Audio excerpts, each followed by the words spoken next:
If you weren't from Wrightsville, you probably wouldn't notice the way the river leaned into the town like it was listening. Or the way the bakery on Walnut Street opened 10 minutes early every Tuesday for a woman whose son was stationed in Sicily. Or the silence at 6 p.m. sharp when the news came on, and half the town pressed their ears to dusty radios, hoping not to hear a familiar name. In 1944, I was 15 years old and working at Boone's Hardware and Repair. My father's shop, and arguably the best place in town to hear anything before the newspaper caught up. We fixed bicycles, heaters, mowers, phonographs, radios, and once, memorably, a woman's toaster that had belonged to her husband before he enlisted. She cried when we made it work again. That's how it was in Wrightsville. Everything was waiting for someone. My name's Eddie Boone, and back then the shop wasn't just my job. It was where I learned what kind of man my father was. He'd fought in the First War, still walked with a slight twist in his left foot from a trench injury in France, and never spoke of it unless someone mentioned mud or mustard gas. He opened the shop in 1920, but by 1944, it was as much a listening post as a workshop. Every morning, the bell over the door rang like a little brass heartbeat, and folks came in not just to fix things, but to hold on to the feeling that something could be repaired. Radios, yes, but sometimes also hope. One morning in April, a man named Mr. Lyle Granger brought in a shortwave radio that hadn't worked since Christmas.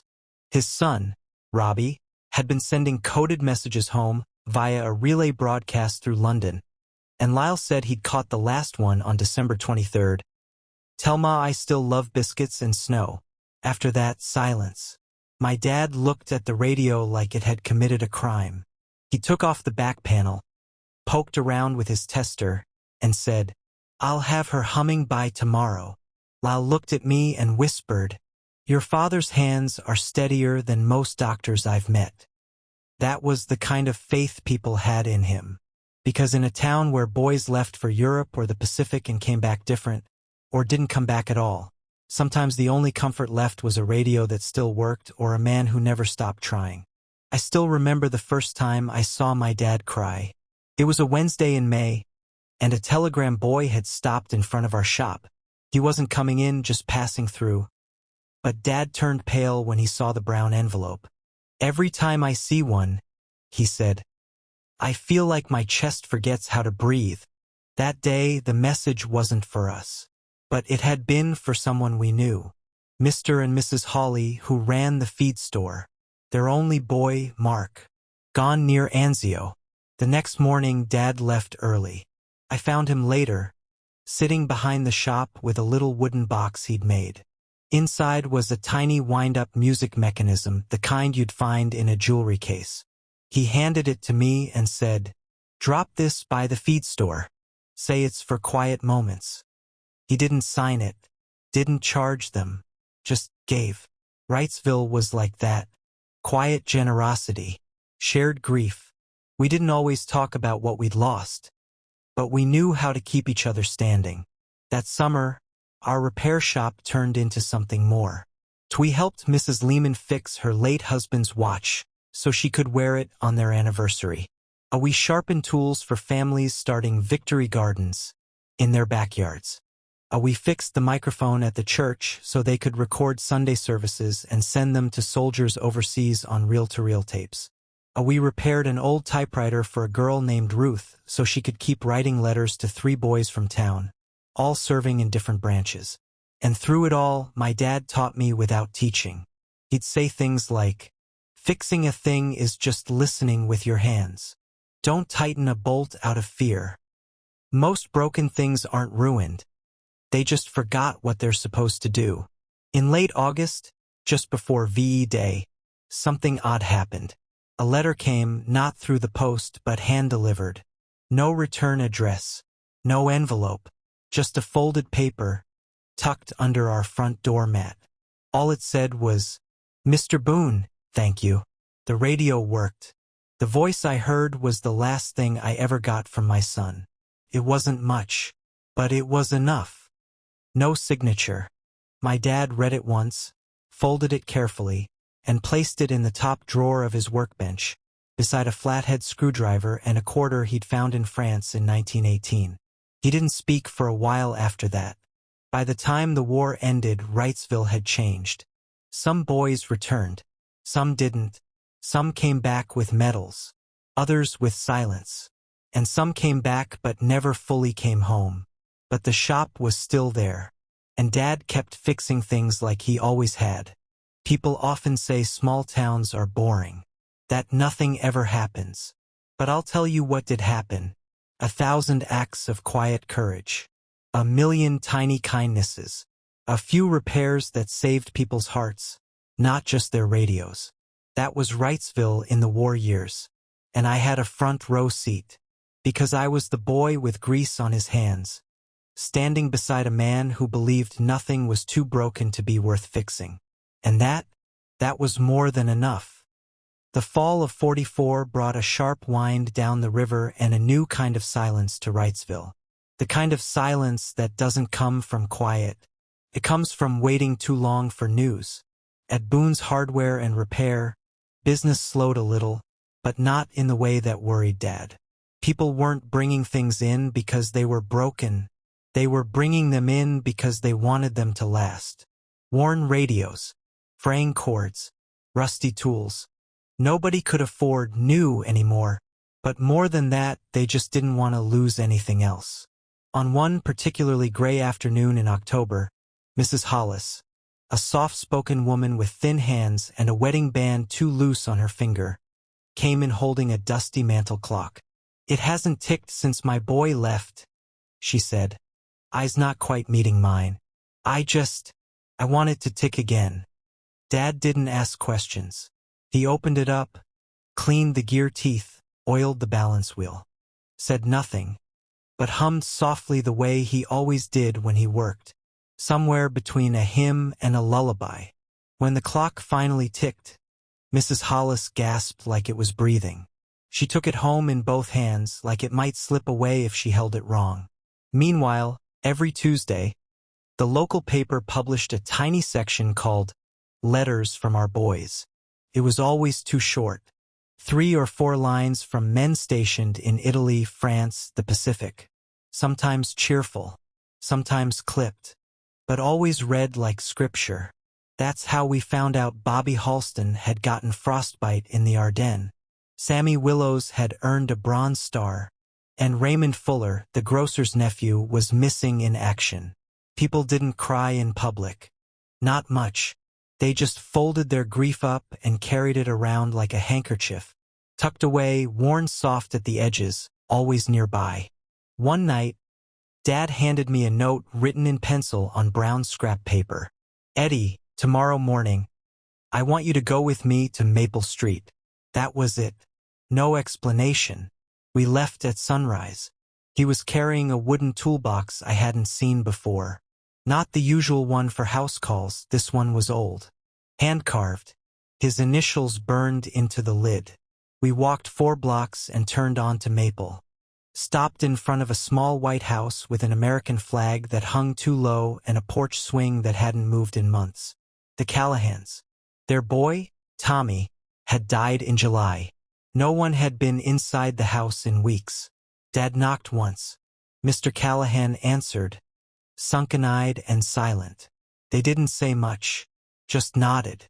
Then we walked to the back of the house, where a wooden shed had half collapsed.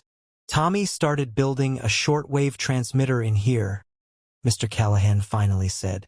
"Before he left, he thought maybe he could keep in touch from Europe." The place was dusty. Nails scattered on the floor. A cracked Morse key sat half-wired to a homemade battery. Dad looked at it like it was sacred. "We'll finish it," he said. And so we did. Every Saturday morning for 6 weeks we returned to that shed. No pay, no fanfare, no newspaper story. Just a father, a son, and another father whose world had come undone. We replaced the tubes, rebuilt the antenna, rewired the board. It was never going to send a signal across the ocean, not really, but that wasn't the point. Mr. Callahan sat there every time, quietly sanding the box that would hold the final transmitter. He never said why. He didn't need to. When we turned the power on that last morning, and the device clicked to life with a faint hum, he closed his eyes, not crying, not smiling, just breathing like he hadn't in months. He stood up, shook Dad's hand, then mine. "You gave me back something," he said. "Not my boy, but something." That Christmas, Wrightsville's storefronts still decorated their windows. Pine branches, red bows, cut-out stars. But it was quieter than usual. Less tinsel, more candles. Some homes kept a place set at the table. Some lit lanterns in windows. And some just left the porch light on all night just in case. At Boone's, we started handing out little fix-it gift cards. Handwritten promises for free repairs. People used them not for themselves, but gave them to neighbors who couldn't afford to ask. The war wasn't over yet. Not quite. But something in town had shifted.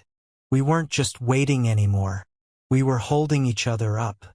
One afternoon, Dad gave me his old tool belt. Worn leather, cracked at the edges. Smelled like metal and cedar. "You've got hands that listen now," he said.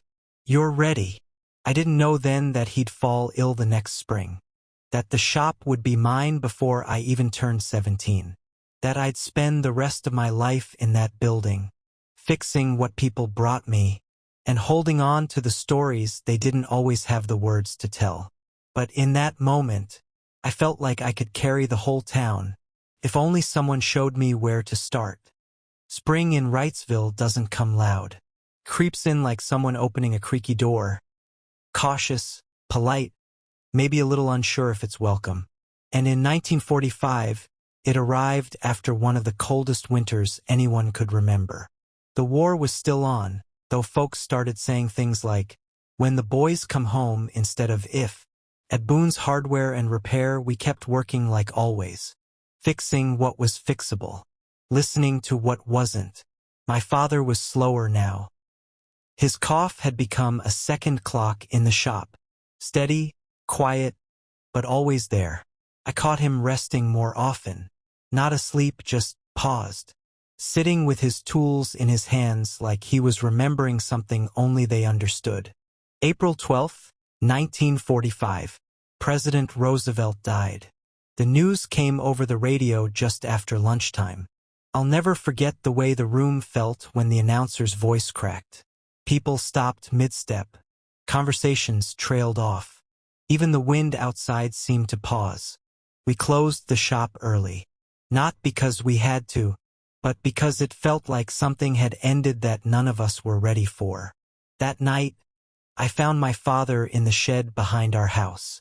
He was sitting on a crate, holding a box of old parts in his lap.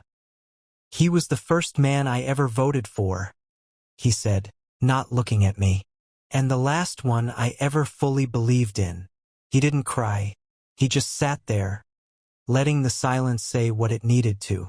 By May, the world began to shift again. Victory in Europe. V-Day. May 8, 1945. I was in the shop when the sirens started. First one, then another, then the firehouse bell and church bells and car horns. All of Wrightsville erupting like a kettle left too long on the stove. I ran out into the street and saw people laughing, hugging, even dancing. One woman fell to her knees and kissed the pavement. Two boys climbed onto the roof of the grocery store and waved flags until their arms gave out. And through it all, I kept looking for my father. I found him standing quietly in the back doorway of the shop. Arms crossed, eyes soft. "So it's over," I said. He nodded. "Over there, maybe." He stepped back inside and went right back to fixing a toaster that no one would likely pick up. Because some men celebrate by cheering. Others, by doing what they know best. That summer brought the boys home, but not all of them. Some came back on trains. Some in boxes. Some in ways that couldn't be seen, only felt. Robbie Granger, whose father brought in the shortwave radio, returned thin, quiet, and older than his age. He came by the shop one day, just stood by the door for a long while before walking in. My dad says you're the reason I got to hear Ma's voice on Christmas, he said. I looked at my father. He didn't move, just wiped his hands and said, "You got it working, son." All we did was fix the static. People started moving again that summer. The theater reopened. The train ran again, at least for a little while. A new diner opened near the post office with shiny stools and cheap coffee. But most days still started the same. Unlock the shop, sweep the dust, boil water for tea, and hope that someone walked in with a story, not just a broken thing. My father's health got worse in the fall. He didn't come to the shop as much. Sometimes, I found him in the garage, sanding the same block of wood for hours, like the motion itself was keeping him here. One afternoon, he handed me a folded piece of paper. "Don't read it now," he said. "Just keep it near the tools." I placed it in the drawer next to the flathead screwdriver he always used and didn't ask questions. He passed quietly 2 weeks later, in his sleep, with the porch light still on. We buried him on a Sunday. The church was full, neighbors, customers, friends. No big eulogy, just quiet nods, folded flag, a few shaky hands on my shoulder. I opened the shop again the next morning. Didn't even think about it, because that was the only way I knew how to grieve, by keeping the door open.